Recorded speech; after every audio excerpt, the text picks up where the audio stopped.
महाराष्ट्रातील रोजगार हमी योजनेचा पायलट प्रोजेक्ट जत तालुक्यामध्ये राबवला जाणार असल्याची माहिती भरत गोगावले यांनी दिलेली आहे। सांगलीच्या जतमध्ये आयोजित शेतकरी मेळाव्यात त्यांनी ही घोषणा केली आहे। त्यासोबतच या योजनेतील अटी आणि शर्ती सुद्धा शिथिल केल्या जातील, त्यासाठी प्रयत्न सुरू आहेत असंही त्यांनी म्हटलंय।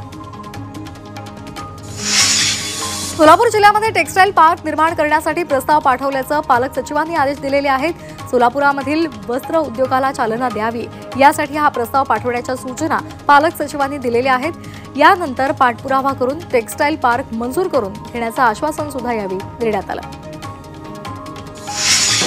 सोलापुरात मुख्यमंत्री तीर्थदर्शन योजना राबवली जाते, यासाठी 800 ज्येष्ठ नागरिक जगन्नाथपुरीला रवाना झालेले आहेत। सोलापूरचे जिल्हाधिकारी कुमार आशीर्वाद यांनी हिरवा झेंडा दाखवून नागरिकांना शुभेच्छा दिल्यात। 16 फेब्रुवारीपर्यंत हा प्रवास असेल। भाडेवाढीनंतर एसटीच्या उत्पन्नामध्ये 13% वाढ झाली आहे। पहिल्यांदाच पंधरवड्यामध्ये 51 कोटींचं उत्पन्न एसटीला मिळालंय। 25 जानेवारी ते 8 फेब्रुवारीपर्यंत 388 कोटी 19 लाख इतकं उत्पन्न मिळालंय।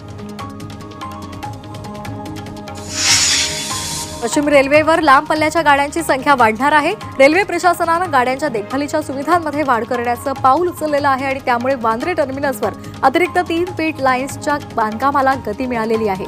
हे काम वर्षाअखेरीस पूर्ण होणार आहे। कल्याणमध्ये राज्य उत्पादन शुल्क विभागानं कारवाई करत 19 लाखांचा बनावट विदेशी दारूसाठा जप्त केलाय। पडघा आणि कर्जतमधील गोडाऊनवर छापा टाकत ही कारवाई करण्यात आली आहे। 3 आरोपींना अटक झाली आहे। गोव्याहून स्वस्त दारू आणून रिकाम्या बाटल्यांमध्ये दारू भरून नवीन स्टिकर लावले जात होते। वर्ध्यामध्ये 6 वर्षीय मुलीवर अत्याचार करणाऱ्या नराधमाला 10 वर्षांच्या कारावासाची शिक्षा सुनावण्यात आलेली आहे। बाललैंगिक अत्याचार प्रतिबंधक कायद्यानुसार त्याला कारावास त्याचबरोबर 15,000 रुपयांचा दंड ठोठावण्यात आलाय। प्राथमिक शिक्षण संचालनालयानं आरटीई प्रवेशासाठी 28 फेब्रुवारीपर्यंत मुदत दिलेली आहे।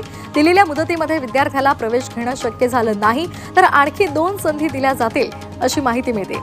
तसंच पालकांना SMS द्वारे सूचना देण्यात आल्याची माहिती शिक्षण संचालनालयानं दिलेली आहे। वर्ध्यामध्ये तांत्रिक अडचणींमुळे सीसीआयची कापूस खरेदी बंद आहे। सलग 3ऱ्या दिवशी कापूस खरेदी बंद असल्यामुळे शेतकऱ्यांना अडचणी निर्माण झाल्या आहेत। आता बाजारामध्ये हमी दरापेक्षा कमी दर असल्यामुळे शेतकऱ्यांनी बाजारामध्ये कापूस विकल्यास आर्थिक नुकसान होऊ शकतं। नवी मुंबईमधील ऐरोलीमध्ये एका बांधकाम साईटवर गोळीबार झाल्याची घटना घडली। भिंतीवर फायरिंग करून एक इसम बाईकवरून पळून गेला। या प्रकरणी पोलिसांनी एका संशयिताला ताब्यात घेतलंय। महाराष्ट्र राज्य ग्रामपंचायत युनियनचे जिल्हा सरचिटणीस रवींद्र शेलार यांचा जळगावमध्ये अपघात झाला। पाचोरा आगाराच्या एसटी बस खाली चिरडून त्यांचा उपचारादरम्यान मृत्यू झाला होता। या घटनेचं सीसीटीव्ही फुटेज समोर आलंय। सोलापुरात ट्रेनच्या धडकेमध्ये ज्युनियर इंजिनियरचा मृत्यू झालेला आहे। श्रीमंत पुजारी असं अपघातामध्ये मृत्युमुखी पडलेल्या रेल्वे कर्मचाऱ्याचं नाव आहे। दरम्यान रेल्वे कर्मचाऱ्याचा मृतदेह शवविच्छेदनासाठी शासकीय रुग्णालयात दाखल करण्यात आलाय। अंबरनाथमध्ये रिक्षाचालक विरुद्ध रिक्षाचालक संघर्ष पाहायला मिळतोय। बेशिस्त रिक्षाचालकांविरोधात प्रामाणिक रिक्षाचालक रस्त्यावर उतरलेत। आता स्टँड सोडून भाडं भरणार असल्याचं यावेळी अध्यक्ष मिलिंद पाटील यांनी म्हटलेलं आहे। पनवेलमध्ये एसटी बसचा भीषण अपघात झाला। बस चालकाचं नियंत्रण सुटल्यामुळे बस झाडावर आदळली। पनवेल तालुक्यातील कोण गावच्या फाट्याजवळ हा अपघात झाला। यामध्ये 4 प्रवासी जखमी झाले।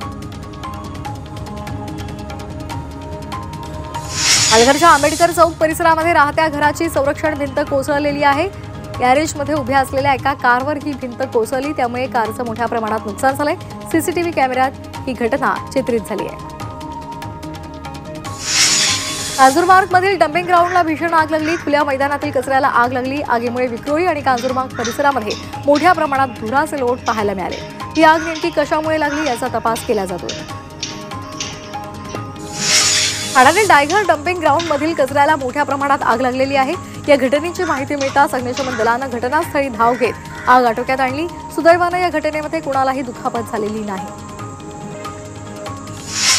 पंजाब अँड नॅशनल बँकेला कोट्यवधी रुपयांचा गंडा घालणाऱ्या मेहुल चोक्सीच्या मालमत्तांचा लिलाव होणार आहे। लिलावाला विशेष सत्र न्यायालयानं परवानगी दिली आहे। सांताक्रूजमधील 7 फ्लॅट्स, वांद्रे कुर्ला कॉम्प्लेक्समधील एक व्यावसायिक युनिट आणि कार्यालय तसंच सुरतमधील एका दुकानाचा यात समावेश आहे। सोलापुरात शिवजन्मोत्सव मध्यवर्ती महामंडळाकडून आज छत्रपती शिवाजी महाराजांच्या 395वी जयंती साजरी केली जाते। या निमित्तानं विविध कार्यक्रमांचं आयोजन करण्यात आलंय। पंढरपूरच्या श्री विठ्ठल रुक्मिणी मंदिराला 1100 ग्रॅम चांदीची नाणी अर्पण करण्यात आली आहे। पुणे इथले मोरिया कन्स्ट्रक्शननं चांदीची 11 नाणी रुक्मिणी मातेच्या चरणी अर्पण केली आहेत। मुंबईमध्ये उन्हाळ्याआधीच उष्णतेची लाट पाहायला मिळते। मुंबईचा पारा 36 सेल्सिअसवर गेलेला आहे, तर पूर्वेकडून वाहणाऱ्या गरम वाऱ्यामुळे 18 फेब्रुवारीपर्यंत मुंबई वगळता ठाणे, नवी मुंबई आणि कल्याण डोंबिवलीसह लगतच्या प्रदेशामध्ये उष्णतेची लाट येणार आहे।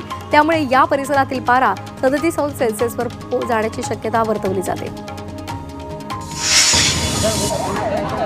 मुंबईतील धोबीघाट मधील प्रदूषणकारी धुराडी बंद होणार आहे। धुराड्यांपासून निघणाऱ्या घातक वायूंमुळे वाढणारं प्रदूषण आणि धुरामुळे अनेक आजारांचा धोका निर्माण होत असल्याचं समोर आलं। त्यामुळे या ठिकाणी आता धुरांड्याऐवजी पीएनजी गॅसचा वापर होणार आहे। मुंबईकरांची वाहतूक कोंडी फोडण्यासाठी पालिकेच्या पूल विभागामार्फत महत्त्वाचं पाऊल आता उचललं जाणार आहे। पुलांची उभारणी करताना पालिका, रेल्वे त्याचबरोबर पोलीस आणि बेस्ट यांच्यामध्ये समन्वयानं पुलाचं बांधकाम नियोजित कालावधीपूर्वी पूर्ण करण्याचे प्रयत्न करावेत, अशा स्पष्ट सूचना पालिकेचे अतिरिक्त आयुक्त अभिजित बांगर यांनी दिली आहे। नवी मुंबईमध्ये सिडकोच्या 26,000 घरांसाठी 15 फेब्रुवारी रोजी संगणकीय सोडत निघणार आहे। तळोजा विभागामध्ये विक्रीविना पडू असलेल्या सिडकोच्या घरांकडे ग्राहकांचं लक्ष वेधण्यासाठी प्रकल्प स्थळावरच सोडत काढण्याचा निर्णय व्यवस्थापनानं घेतलेला आहे। ठाण्याच्या कोकण मंडळाच्या 14,000 घरांना ग्राहक मिळत नाहीये, त्यामुळे भविष्यामध्ये लॉटरीसाठी घरं बांधायची की नाही हा मोठा प्रश्न प्राधिकरणासमोर आहे। ठाणे जिल्ह्यामध्ये भविष्यामध्ये बांधण्यात येणाऱ्या गृह प्रकल्पांना नागरिकांचा प्रतिसाद मिळू शकतो हे जाणून घेण्यासाठी म्हाडाच्या वतीनं 28 फेब्रुवारीपर्यंत ऑनलाईन सर्वेक्षण केले जाणार आहे। म्हाडाचं कोकण मंडळ अंबरनाथमध्ये गृहनिर्माण प्रकल्प राबवणार आहे। त्यासाठी 28 फेब्रुवारीपर्यंत ऑनलाईन सर्वेक्षण केले जाणार आहे। या सर्वेक्षणात घरांच्या मागणीचा अंदाज घेऊन प्रकल्प अहवाल सादर केला जाणार आहे। त्यामुळे नागरिकांना आपला अभिप्राय द्यावा लागेल असं आवाहन म्हाडानं केलंय। मुंबईतील धरण आणि तलावांमधील विसर्गामुळे वाहून जाणारं पाणी वाचवण्याचं महापालिकेनं ठरवलंय। त्यासाठी विहार तलावातील मिठी नदीतून वाहून जाणारं पाणी भांडूपमधील जलशुद्धीकरण केंद्रामध्ये आणून त्याचा वापर पिण्यासाठी करण्याचा प्रस्ताव पालिकेनं मांडलाय। या कामासाठी अर्थसंकल्पात 40 कोटींची तरतूद करण्यात आली आहे। मुंबईमध्ये 100 दिवसांचा कृती आराखडा अंतर्गत संपूर्ण महानगरपालिका क्षेत्रामध्ये शून्य कचरा मोहीम राबवली जाते। कचरा मुक्तीसाठी पालिकेनं विविध उपाययोजना सुरू केल्या आहेत, तसंच सफाई कामगारांना प्रशिक्षण सुद्धा दिलं जाते। मुंबईतील रुग्णालयांमध्ये आता आपत्ती व्यवस्थापन कक्षाची व्यवस्था असणार आहे। आपत्ती आणि आणीबाणीच्या परिस्थितीमध्ये रुग्णालयांशी तात्काळ संपर्क साधण्यासाठी 13 रुग्णालयांमध्ये आपत्ती व्यवस्थापन कक्षाची स्थापना होणार आहे। पश्चिम रेल्वेवर येत्या रविवारी विरार आणि वैतरणा तसंच सफाळे केळवे रोड दरम्यान पीएसी स्लॅब आणि गर्डर टाकण्याच्या कामासाठी ब्लॉक घेतला जाणार आहे। याचा दोन्ही मार्गिकांवरील वाहतुकीवर परिणाम होणार आहे। या ब्लॉकमुळे 8 लोकल आणि पॅसेंजर गाड्या पूर्णपणे रद्द केल्या जाणार आहेत। नाशिकमध्ये ड्रग्ज प्रकरणी एकाला अटक झाली आहे। आरोपीकडून 92,500 रुपयांचे एमडी ड्रग्ज जप्त करण्यात आले। नाशिक पोलिसांच्या अँटी नार्कोटिक सेलनं ही कारवाई केली आहे। त्याच्यावर एनडीपीएस ऍक्ट अंतर्गत कारवाई करण्यात आली आहे। गोंदियामध्ये अल्पवयीन मुलीचा विनयभंग करून फरार झालेल्या आरोपीला पोलिसांनी ताब्यात घेतलंय। हा आरोपी गेल्या वर्षभरापासून फरार होता। आरोपी रावणवाडी हद्दीमध्ये असल्याचं आढळून आलं आणि पोलिसांनी सापळा रचत त्याला अटक केली। उजनी जलाशयामधील अवैधरित्या सुरू असलेल्या वाळू माफियांवर मोठी कारवाई करण्यात आली आहे। इंदापूर आणि सोलापूरच्या प्रशासनाच्या वतीनं संयुक्तरित्या ही कारवाई झाली। या माफियांच्या 8 बोटी पाण्यामध्ये बुडवून आणि जिलेटिनच्या साह्यानं स्फोट घडवत नष्ट। यामधील शिवाजीनगर पोलिसांनी एका अट्टल चोरट्याला अटक केली आहे। आरोपीनं 16 वर्षांमध्ये 64 घरफोड्या केल्याचं उघड झालंय। तो मुळशीमधला रहिवासी होता। त्याच्याकडून 236 ग्रॅम सोन्याचे दागिने आणि 212 ग्रॅम चांदीचे दागिने जप्त करण्यात आले। चंद्रपूर जिल्हा मध्यवर्ती सहकारी बँकेची ऑनलाईन यंत्रणा हॅक झाली आहे। अज्ञात व्यक्तींनी बँकेची 3,70,64,000 रुपयांची फसवणूक केली आहे। बँकेच्या माहिती तंत्रज्ञान व्यवस्थापकांनी चंद्रपूरच्या रामनगर पोलीस ठाण्यात या संदर्भात तक्रार दाखल केली आहे। राज्य महिला आयोगाच्या अध्यक्ष रुपाली चाकणकर यांच्या संदर्भात आक्षेपार्ह पोस्ट करणाऱ्या दोघांना अटक झाली आहे। 2 आरोपींनी रुपाली चाकणकर यांच्या संदर्भात आक्षेपार्ह, अश्लील आणि अपमानास्पद पोस्ट केलेली होती। कचऱ्याच्या प्रश्नावरून कोल्हापूरकर हैराण झालेत। शहरातल्या प्रत्येक भागात कचऱ्याचे ढीग आहेत। वेळेमध्ये कचरा उचलत नसल्यामुळे नागरिकांनी सोशल मीडियाच्या माध्यमातून आपल्या तक्रारी दाखल केल्यात। त्यामुळे कचऱ्याच्या ढिगाऱ्याचे फोटो आणि व्हिडिओ व्हायरल होत आहेत। भिवंडी शहरातील अनेक भागात 15 फेब्रुवारीपासून 5 दिवस कमी दाबानं पाणी पुरवठा होणार आहे। महानगरपालिकेनं दुरुस्तीचे काम हाती घेतलंय आणि त्यामुळे कमी प्रमाणामध्ये पाणी पुरवठा केला जाणार आहे। त्यामुळे नागरिकांनी पाणी जपून वापरावं असं आवाहन केलं जात आहे। दिवा शहरातील पाणी पुरवठा उद्या 8 तास बंद असेल। मुख्य जलवाहिनीवरच्या गळती थांबवण्याच्या कामासाठी हा निर्णय घेण्यात आलेला आहे। मुख्य जलवाहिनीवरील पलावा सिटी कंपाऊंड जवळ मोठ्या प्रमाणात गळती सुरू आहे आणि त्यामुळे उद्या सकाळी 10 ते संध्याकाळी 6 वाजेपर्यंत 8 तासांसाठी दिवा शहरातला पाणी पुरवठा बंद असेल। ठाण्यातील शहापुरात आदिवासी विकास महामंडळाच्या भात खरेदी आणि बारदान घोटाळ्यासंदर्भातील प्रकरणामध्ये उपोषण मागे घेण्यात आले। महामंडळाच्या वरिष्ठ अधिकाऱ्यांकडून कारवाईच्या आश्वासनानंतर अपर्णा खाडे यांनी उपोषण मागे घेतले।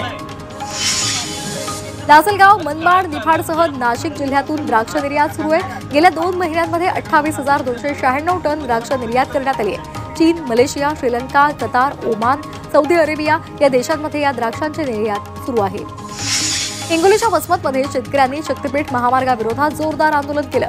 शेतकऱ्यांनी वसमतच्या उपविभागीय कार्यालयावर जोरदार घोषणाबाजी करत मोर्चा आणि धरणं आंदोलन केलं। या मोर्चामध्ये महिला आणि शेतकऱ्यांचा सहभाग मोठ्या प्रमाणात पाहायला मिळाला।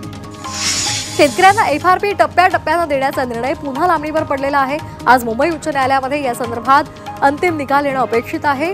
मात्र साखर संघानं या संदर्भात हस्तक्षेप अर्ज दाखल केल्यामुळे या प्रकरणाची सुनावणी मंगळवारी होणार आहे। लोणावळ्यामधील वाकसई गावामध्ये वनोबा महाराजांचा उत्सव मोठ्या उत्साहात साजरा केला जातोय।